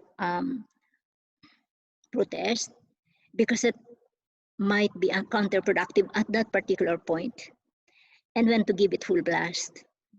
I find it very important. All these years that I have been with people in their struggle, also in the theology of struggle with them, because there are many of them who are irreverent, as Reverend Tapia was saying, and I enjoy them very much. It's a case-to-case basis.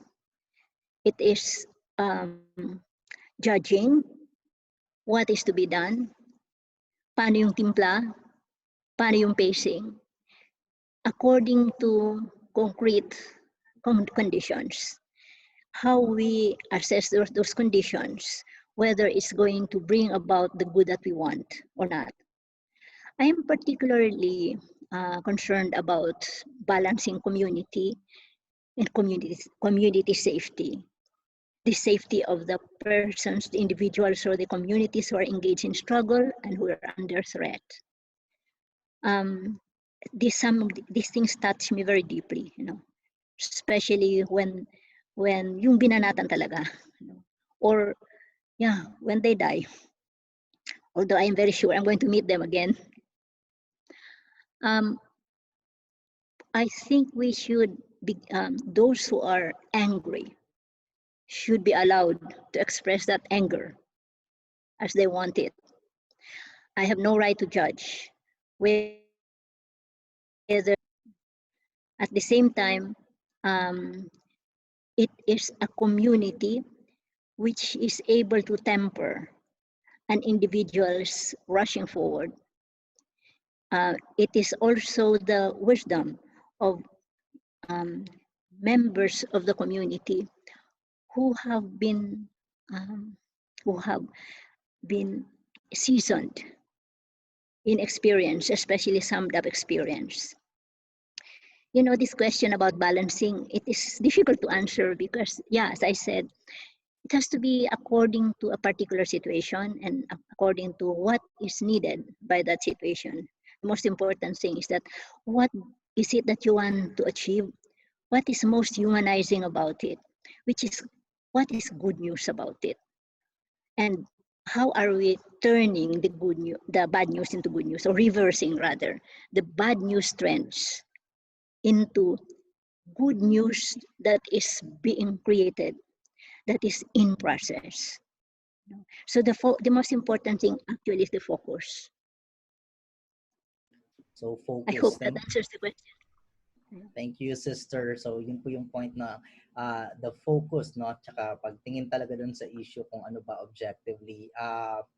Acknowledge na po natin watching us live right now via Facebook. Kasama po natin si Bishop Rex Reyes of the Philippine Episcopal Church and former NCCP General Secretary.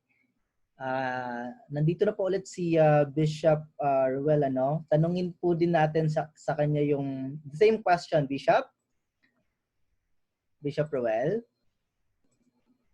Ay, nawala na naman po si Bishop. Medyo unstable po yung connection ni Bishop. Pero sabi po kanina ni nag-comment po si Brother Reuel Langi of IFI. Yes, I agree with the Reverend Liz kanina dun sa sharing ni Reverend Liz.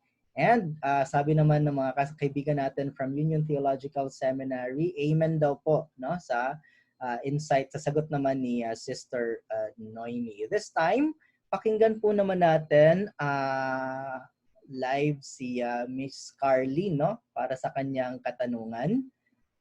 Ma'am Carlene, pa-unmute na lang po ng microphone niyo, ma'am. Hi.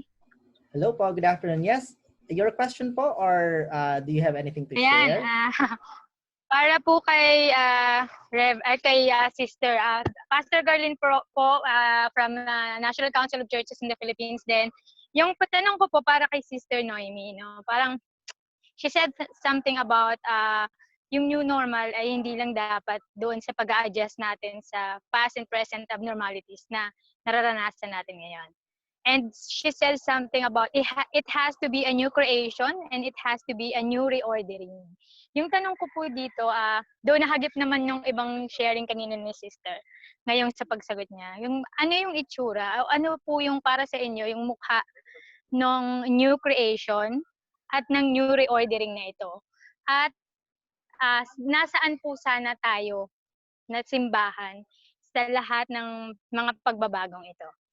Saan po kaya dapat tayo as a church? That's all order ng tanong. First, I'd like to answer the first. Maybe it's easier for me to answer that kasi ginuya-nguya ko na yan. We are most with our people. Or maybe I should say, we are most with the God who is calling us when we are with the people with whom He is. When he became human, as Reverend Tapio pointed out, what is it about being human that a God who is infinite will limit himself and huge limitation. And this God who became human, he made sure, it's almost like that, he made sure he would be born in a stable. It was borrowed. And when he died as a squatter in someone else's tomb. He lived among the poor in a town where people say, what good can come out of Nazareth? Wala ka kwenta-kwenta, kumbaga. He surrounded himself, first of all, with people who are poor, the farmers, fisher folk, yung mga walang sinabi sa buhay. Of course, he has friends among the upper classes. Oh, they helped him also a lot. Only some of them got to be known. But still, it's the preferential option, even for this God, to be with the poor. So when were we the most Christian? I personally, that's how I feel, and the people with whom I worked with. It was when we are among them, with the people. You don't have to be with them all the time. We were impressed by people from the middle class who are able to come. You know, I knew the name already of Reverend Lisette long before I even got to meet her, because of her positions that are options on behalf of the poor, options that are on their side. So that's the important thing, wherever you are. The first is that we are standing from their standpoint when we look at things, when we give our judgments. So the question of ano bang mukha nitong new creation? Asus nako, tanungin natin ng mga magsasaka. What is good news for them? For example, mga magsasaka who are learning to turn their farm into a business. Well, that's important because the only thing that they learned before, because kinahon na sila doon sa ganyan, ay how to plant, how to bungkalin ng lupa, how to cultivate the soil, how to bring them to harvest, and then how to bring them to market. And many times they spend more from the bringing to the market because of the poor infrastructure. And konting-konti ang kita nila, no? Lalo pa kung pesante sila. So it's important they learn to become entrepreneurial farmers. So maghihingi ngayon sila ng permit sa local government at kung saan siya pinapasa.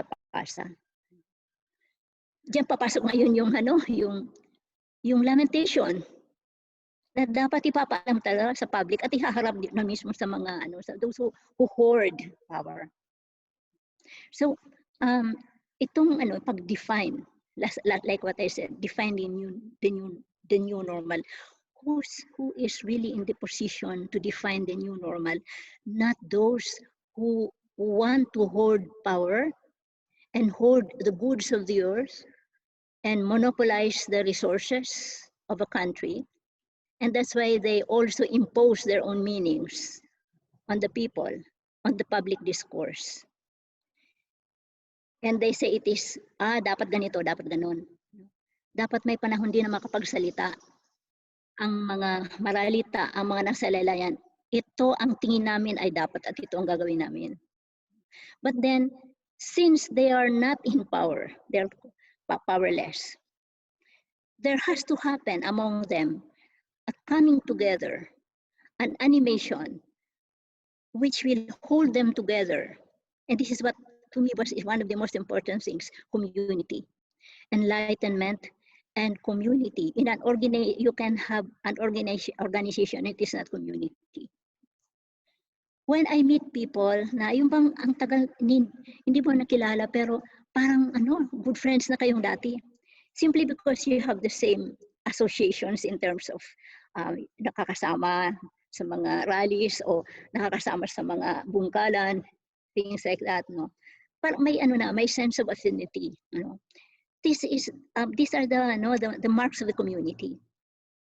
And it is so important for us, especially for Filipinos. Also, even in the realm of economics, that has to happen. mahabang discussion ito, ano. Actually, it takes for a trimester for my students, farmers and fisher folk, in their own farms to discuss this. But it is they who have to define what is it. Ano ang, at saka sila magfigura kung anong mukha. Sila mag-dream. What is our role? Our role is to affirm. Our role is to stand with them, see where it is meaningful, contribute our own meanings. And I would like to say this especially. I said this before in a gathering of, it was an international gathering of peace activists, theologians, people who are working for justice.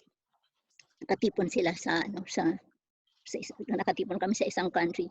We were asked to talk about, this was sponsored by the Justice Commission, Mission Commission of the WCC.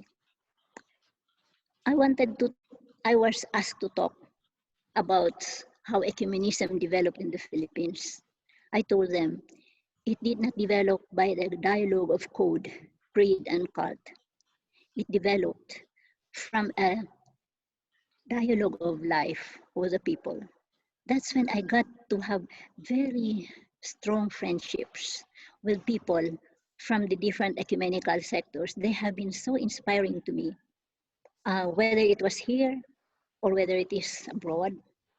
And then especially during times of great persecution, for example, when the Lumad were driven out from their ancestral land, sino ang unang pumunta sa kanila na nagmimisyon at ipakita na tama yung ginagawa nila at husgahan ang mga makapangyarihan na gumawa niyan? Mga pastor from the ecumenical movement. So I can talk a long lot about this. No, what is the role of the middle class? What is the role of the church? It is just, let's just be with the people. We are called to be with them. Ang hamon ko sa aming Benedictines is kasi ang aming motto is seek God. So it's seek God where he is most to be found. Where he is most to be found. He showed it in his life among the fisher folk, among the farmers, among the poor of the city at that time. Yung mga sinasantabi, yung mga walang lugar sa lipunan, he was with them. And I come from a school na Buddhist. As Reverend Tapia was saying also about their own school, no? But they learn to be with the people. Pag nandiyan ka kasi, parang nawawala na yung mga class distinctions. Like yung sinasabi niya na, nagbubungkal na rin sila ng lupa. And I saw this in our own students sa Scholastica. Pagdating doon sa mga barrios na unang ginawa nila, syempre, kasama ng mga tao, nag-harvest dahil time ng harvest. So just being with the people. Sabi nga ng dean nila, tinan mo naman itong mga estudyante natin. Pag nasa mga party sila, akala mo mga society girls. Pag nandun na sa mga baryo, parang anak ng mga magsasaka. So, that's our role. It's a very humble role. Thank you very much po, Sister Noemi. Ika nga, ang masa ang tagapaglikha ng kasaysayan. Yeah, so they determine their fate, their future. Maraming salamat po daw, Sister Noemi, mula po kay Pastor Carlene. May katanungan din po si Sister Ena, MMS, of the Sisters Association in Mindanao. Sister Ena, paki-unmute po nung mic ninyo, Sister Ena. Wala na yata, Sister Ena. Hanapin po natin siya. Sister Ena? Ayun, nandiyan pa si Sister Ena. Unmute ko lang po kayo. Sister Ena, may katanungan po kayo, Sister? Do you have a question which you would like to address to any of our resource persons? No, I don't have any question. Very clear ang kanilang presentation and I'm very grateful. I was just wondering if I will be allowed to read one small paragraph from our congregational document, which I feel parang nag-resonate dun sa what I think I understood from the presentation, especially dun sa yung ni-name na people, spirituality ni Reverend Lizette. Yes, certainly, sister. Go ahead, Paul. Small part of this, which reads under the heading, The Paschal Mystery at the Heart of Our Mission. God left us the cross, the sacrament of poverty in spirit, the sacrament of true uncompromising humanity in a guilty world, as part of the radical incarnation of in Jesus. In the quote unquote, The Mirror of the Cross by Richard Rohr, in the tragic death of Jesus, we discover our own human capacity for violence, and yet our great capacity for love, for healing and wholeness. Now that's our language because we are medical mission sisters. In the mirror of the cross, we see what it means to share in divine power and to give space for new life to come. To find oneself in the mirror of the cross is to see the world not from the foot of the cross, but from the cross itself. How we see is how we love, and what we love is what we become. With Christ-like compassion, we can be present to the present and find God there. Now, when I was listening, especially to the reflection of Reverend Lizette, immediately I remembered this document and I was thinking about the question that was asked kanina, no, yung balance between community, safety, and health. And ano yun? And Lamentations and protest po, sister. Lamentations and protest. The immediate question that came up in me is, should the balance be the concern? Should we target balance between the two? Because sometimes to stand for the for the health, well-being, wholeness of people, of the communities, to be on the side of the poor, it's imperative that their lamentations become our lamentations as well. And sometimes we know most of the time safety is really not a thing to be concerned about. Of course, we want to be alive to pursue whatever the people's struggles are, and we want to stand by them. Anyway, so I thought this also connects very much with the main spirituality or motto of Samin, which is as long as there are the poor, Samin will remain to be, or Samin will continue to be. Yun lang po. They may also comment on that, or thank you for allowing me to share that. Thank you very much po, Sister Anna. Sister Anna is the present chair, if I'm not mistaken. Sister, tama po ba? No, of the Sisters Association in Mindanao. All right. Ayan, naka-reconnect na po si Bishop Reuel. If you have questions po, you can just type in your questions sa ating chat box, or you can just raise your hand kung gusto niyo po magtanong live to any of our resource persons. In the meantime, singit ko lang po ang isang plug from Kalumaran and Suara Bangsamoro. They have an activity. Our friends in Kalumaran and Suara Bangsamoro would like to invite all of us to a digital forum and field situationer entitled From Cholera to the New Corona, Weaponizing Epidemics Against the Moro and Lumad of Mindanao. This will be on May 14 at 9 a.m. to 12 p.m. And invited speakers are coming from various sectors. One is a Lumad representative to Congress, si Representative Euphemia Colyamat.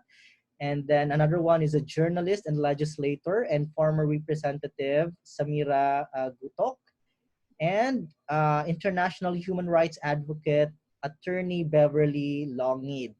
This forum is organized by Kusog sa Katawhang Lumad sa Mindanao or Kalumaran, Suara Bangsamoro, Sandugo Movement of Moro and Indigenous Peoples for Self-Determination, Indigenous Peoples Movement for Self-Determination and Liberation or IPM-SDL, and the International Coalition for Human Rights in the Philippines. You can also follow the Kalumaran Facebook page for updates and for information regarding registration. So again, that is going to be on May 14 from 9 a.m. to 12 p.m. po. No? So check nyo lang po doon sa Facebook page ng Kalumaran para sa mga detalye po kung paano po mag-register. Alright. Wala na po bang mga magtatanong? Mukhang wala na ring nag-input. Pinaprocess pa siguro. Super rich po ng ating naging talakayan ngayong hapon. Napakayaman po ng ating naging diskusyon mula po sa usapin ng pandemya hanggang dun po sa ating tugon bilang mga taong simbahan at bilang mga mamamayang Pilipino. There is a message here from you from Union Theological Seminary. Yes, we follow the crucified Christ, a crucified God. The imperatives are layered and loaded, and we must live into all of those. Maybe then we can understand what the role of church will be. Ayan. So, ngayon po, hinga na lang po natin ng kanilang final message or words, no? Ang ating mga resource person. Unahin po muna natin si Reverend Lisette Tapia Raquel. Reverend? Pag pinag-uusapan kasi natin yung balance or pinag-uusapan natin yung new social order, naalala ko yung prayer namin bilang isang pamilya when my son was maybe 4 years old. You know, they always mimic what we say. So we would pray na, God, sana wala nang mahirap. We would say that again and again. Later on, when we asked him to pray also, medyo nag-revise siya. Ang kanyang prayer ay ganito: God, sana wala nang mahirap at sana wala nang mayaman. Minsan, nakatuon lang tayo dun sa mahirap. Akala natin, sinasave natin sila. Pero actually, when we talk about the new social order, dapat wala nang mahirap at wala nang mayaman. How we will get to that is really about how passionate and how committed we are to the voices of the poor. So, even now ako, I'm still learning. But I'm always reminded of what my son has taught me. That our prayers should not be to pray that sana wala nang mahirap. Pero yung kasama yung prayer na sana wala nang mayaman. Kasi ibig sabihin nun, pantay-pantay tayo. Lahat at walang nag-o-oppress, walang nag-dominate, walang hindi evident, hindi nag-exhibit ng greed at inequality. So I think, yun. So thank you so much for asking me to participate in this discussion. Thank you. Thank you very much for Reverend Lizette Tapia Raquel. Your final message naman po to our participants, Sister Noemi Francisco. Thank you very much too for allowing me to participate here. It is an honor.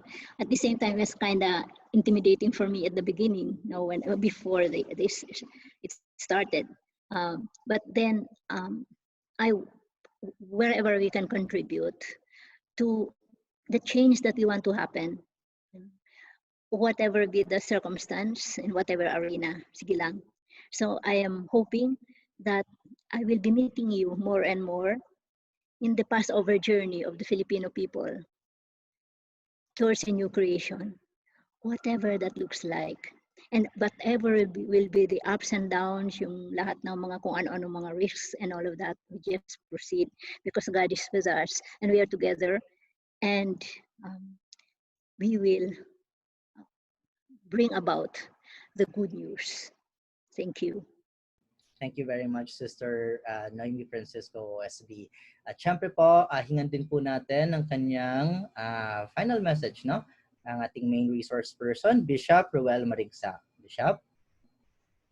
May joke na sinasabi noon, maybe worth repeating, na sa karamihan hindi yung katapusan ng mundo ang kinakatakutan, kundi yung katapusan ng buwan. Dahil daw nandoon yung mga bayaran, singilan, mga ganyan. For us to be overly focused on the end times distract us from living in the present, living in the situation of suffering and need. And for us to be able to look at what is going on in the lives of most Filipinos, yung mga natakot sa katapusan ng buwan, doon dapat tayo nakatuon bilang mga taong simbahan. Hindi tayo inalis sa mundo. Bahagi pa rin tayo ng mundong ating ginagalawan. At sa mga advokasya ng ating Panginoon, yun ang sinasabi niyang gawin natin.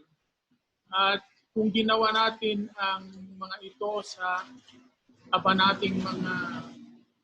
sa kanyang mga abang kapatid, ay ginawa din natin sa kanya. I think that should always be the not only the starting point, but the constant commitment of the church to be in solidarity as Christ was with people. Maraming salamat sa pagkakataong makapag-share. Maraming salamat din po, Bishop Reuel. This time, let us close this forum with a prayer, and we will be led by Bishop Jonathan Casimina. Bishop? Thank you, Christian. Sa lahat ng mga participants to this forum, we would like to express our deepest appreciation. At lalong-lalo na sa ating mga speakers po today, the ever articulate Bishop Reuel for leading us, guiding us, and challenging us with our spirituality today, for leading us in the biblical theological reflection. Sister Noemi, I hope nakita tayo sa Davao noon. You're so inspiring and very courageous yung inyong presentation to us today. Thank you for bringing flesh, the BTR that was presented by the good bishop, by showing to us the concrete conditions and experiences of our people, especially those who are in the margins, and for presenting to us the new normal versus the new social order. That was excellent.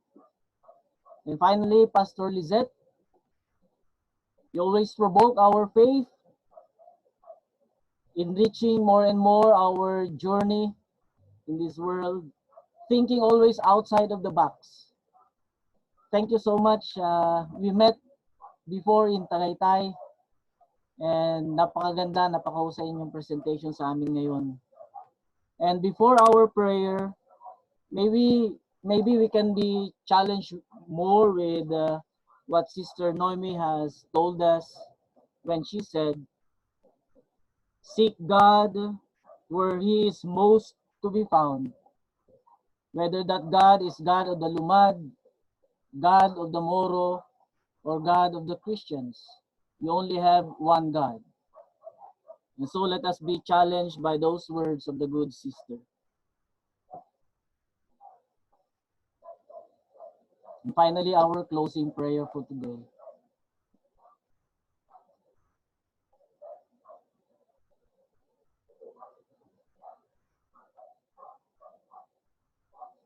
for communities hungry because of this pandemic, flood, fire, or drought, and for governments and provide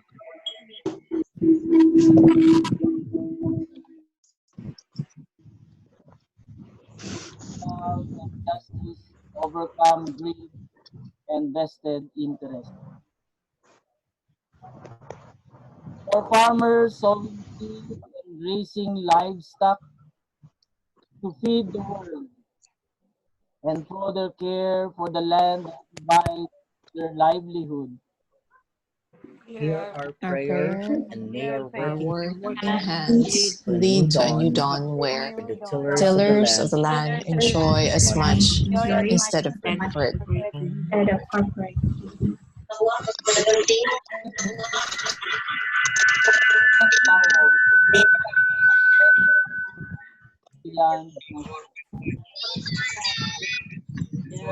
A prayer as we beat time for medical solutions or for the availability of necessary tools and protection.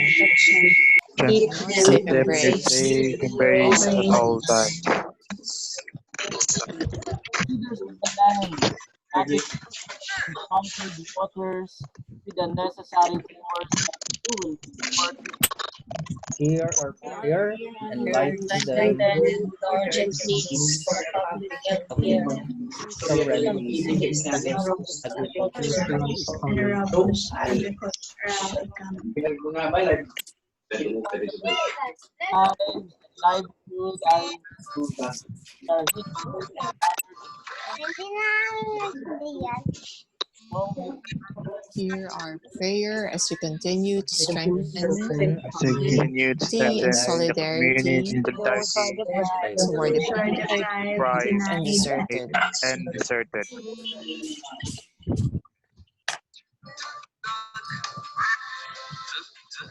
as our Savior Christ has taught us with confidence, we now pray. Our Father in heaven, hallowed be your name. Your kingdom come. Your will be done on earth as it is in heaven. Give us today our daily Our daily bread. and Forgive forgive us us our sins. sins. We forgive We forgive those those that bring us to the test, but but deliver. deliver us from evil. Deliver us from evil. And now, may the God of peace, who brought back again from the dead our Lord Jesus, equip us with all our needs for doing his will. May he produce in us the power of Jesus Christ, all that is pleasing to him.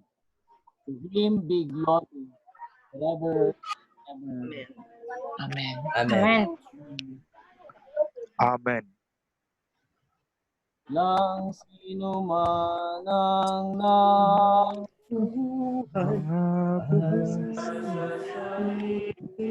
Sa Lamang sarili lamang. nang namamatay sa sarili lamang. Tayong lahat ay may pag sa isa't isa. Tayong lahat ay tinipon ng Diyos. na Nakapiling niya.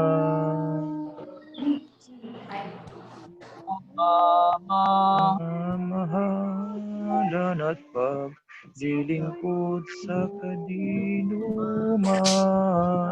Ay, bebe, ano kailangan? ay magdala balikan San Tayong lahat ay may pananagutan pananagutan sa isa't isa. tayong Tayong lahat Lahat ay tinipon ng tinipon ng Diyos. Diyos, Nakapiling nakapiling niya. niya. sabay na mag-aawitan ang mga bansa. Tayo'y tinuring na Panginoon bilang mga anak. Tayong lahat ay may pananagutan sa isa't isa. Tayong lahat ay tinipo ng Diyos na kapiling niya.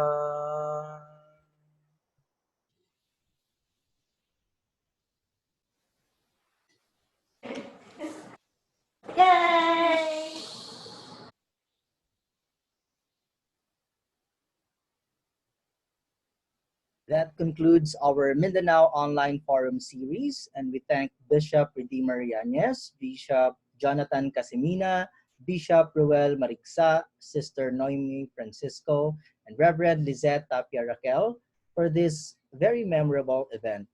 And we also thank our participants in Zoom and those of our participants that are watching us live via Facebook for being with us today. Now, in behalf of the organizers, Balsa Mindanao and the Sisters Association in Mindanao, or SAMIN, we thank all of you for the interest and support that you honor us with. We hope that you have been empowered and inspired by our speakers and our conversations. We hope to organize more digital forums in the near future as part of the new normal, and we will be most delighted to have you again with us. Sa muli po, maraming salamat sa lahat po ng kasama natin ngayong araw na ito mula po sa iba't ibang kongregasyon at institusyon, maging ang mga kaibigan po natin mula sa civil society at sa academe. Maraming salamat po sa muli sa ating pong mga resource persons at sa mga nag-organize ng online forum na ito. Hindi po dito nagtatapos ang ating pagmulat at ang ating mga talakayan hinggil sa kung ano ang kalagayan natin sa ating lipunan at kung ano pa ang pwede at maaari natin gawin. Muli po sa susunod ay magsusumikap po kami na makalunsad ulit ng mga katulad nito na mga forum. Maraming salamat po at magandang araw sa ating lahat. Thank you, sisters, mga brothers, fathers, bishops. Maraming salamat po sa pagpapaunlak ninyo. MA sisters, hello. Ayan, ang San Luis na apa. Sister, kumusta kayo dyan?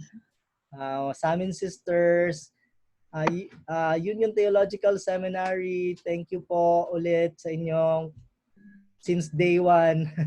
Sister Ena, thank you po. Sister Jean, Sister Lydia, Brother Reuel, ayan. Mga pastors natin and pastora, maraming salamat po sa inyo. No, kita-kita po sa susunod pa nating mga online forum. Kung meron pa po kayong mga dagdag na katanungan, maaari po ninyong ipadala lamang sa ating chat box, then forward po natin sa ating mga resource persons. Thank you very much. Have a good day. God bless po sa lahat.